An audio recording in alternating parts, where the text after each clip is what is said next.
আমার বন্ধু কিস্তি নিয়ে বিয়ে করেছে, এই বিয়ে কি হবে? এই কিস্তির টাকা নেওয়া কি জায়েজ?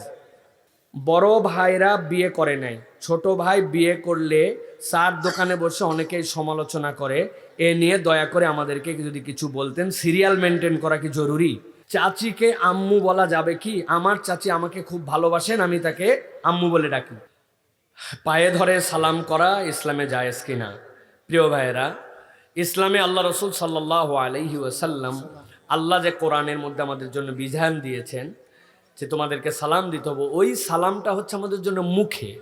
এমনকি ইহুদিদের মতো আল্লাহ নবী সাল্লাল্লাহু আলাইহি ওয়াসাল্লাম মাথা ঝুঁকায়া অঙ্গভঙ্গি করে ইশারা দিয়েও সালাম দেওয়ার ক্ষেত্রে নিষেধ করেছেন। মুখে উচ্চারণ আসসালামু আলাইকুম ওয়া রাহমাতুল্লাহ, এটাই হচ্ছে ইসলামের সালাম।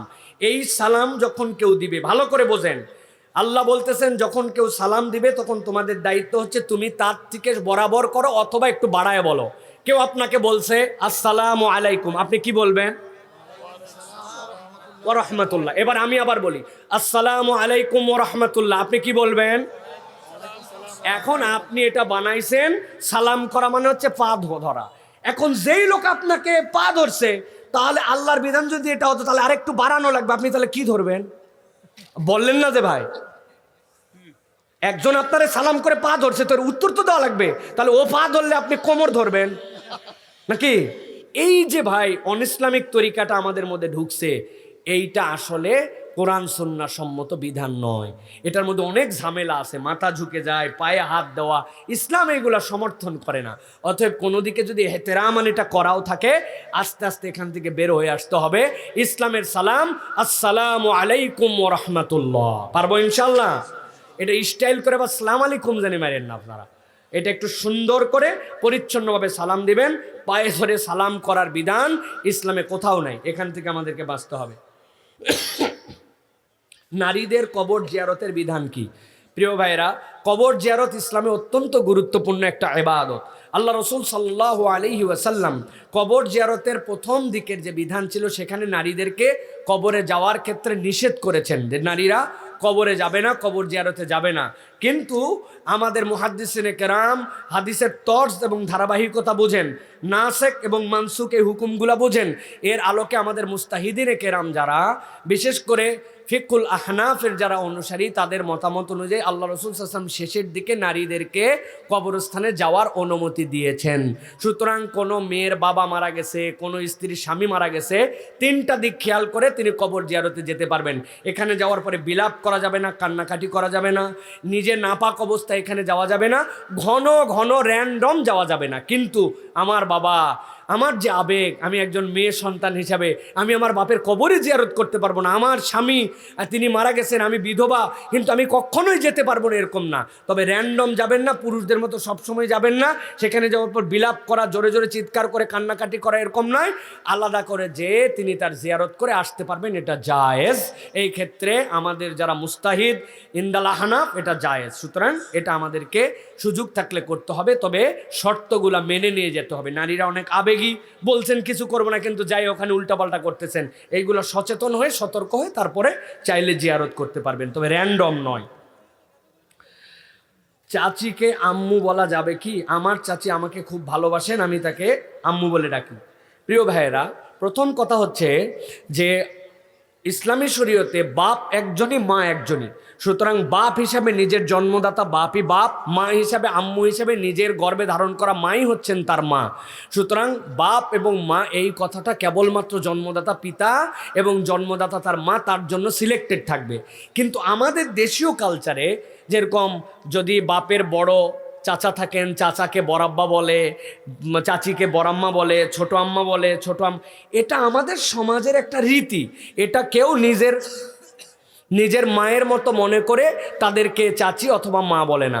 কিন্তু তারপরেও শরীয়ত যেহেতু আমাদেরকে ব্যারিয়ার দিয়েছে, সেই হিসাবে নিজের মা ছাড়া কাউকে আম্মু বলে সম্বোধন করা যাবে না। চাচি তো আদর করবেই, খালা তো আদর করবেই, কিন্তু মনে রাখতে হবে এখানে মুহরম এবং গায়রে মুহরমের একটা মাসালা আছে।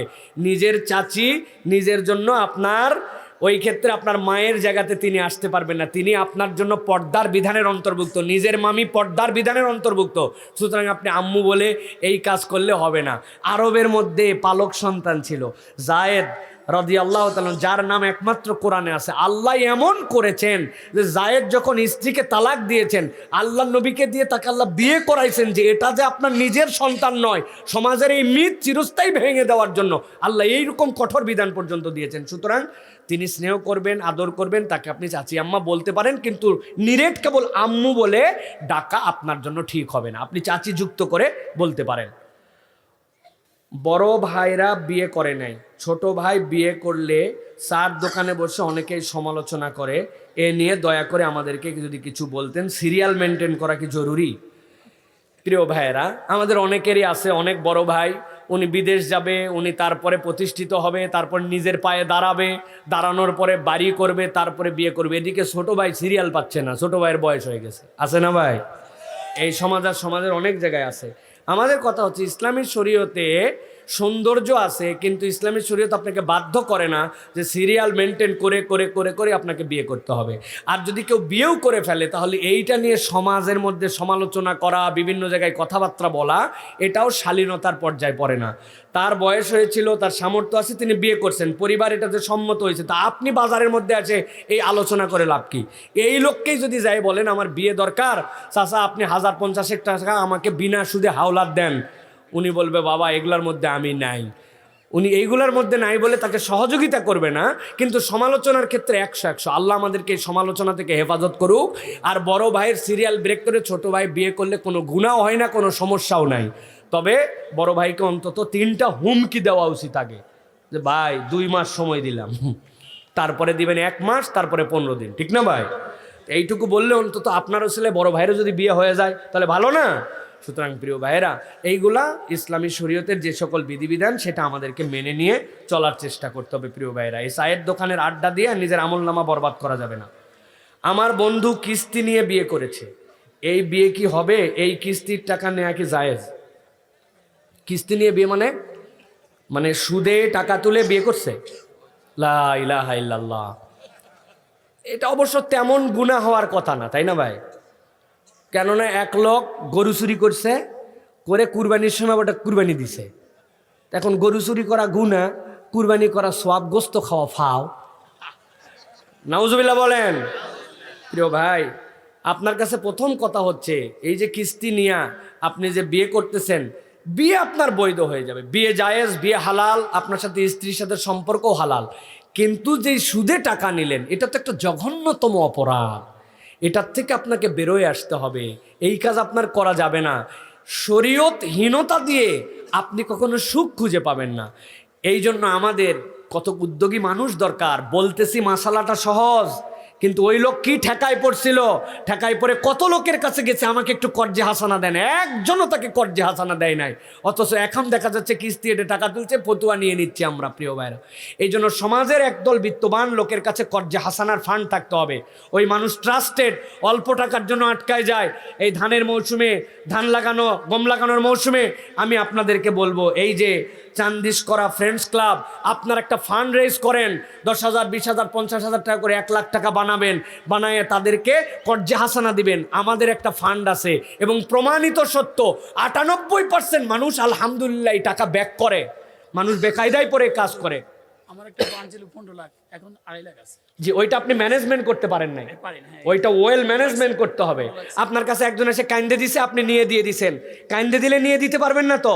আপনি কর্জা হাসানোর সময় বন্ড নিতে হবে। তোমার হাতের মধ্যে যে মোবাইল দেখলাম, টাকা না হয় তোমার 2,000 টাকা অভাব পড়ছে, ওই 5,000 টাকার মোবাইল আমার কাছে রেখে যাও, যাইয়ে তুমি 2,000 টাকা নাও, তোমার জমির দলিলটা আমার কাছে রেখে যাও, তোমার বইয়ের 2টা স্বর্ণ অলংকার আমার কাছে জমা দিয়ে যাও, যে টাকা নিয়ে যাও। আর এটা বন্ড নিতে বসছে ইসলাম। আপনি ইসলামের তরিকার মধ্যে আসলে সুখ পাবেন। এখন একজন কাইন্দে দিচ্ছে, আপনি 2 লাখ টাকা দিয়ে দিয়েছেন, ওর নাম্বারও রাখেন নাই, এখন আপনি হারকিন জ্বালায় খুঁজতেছেন, হবে না তো।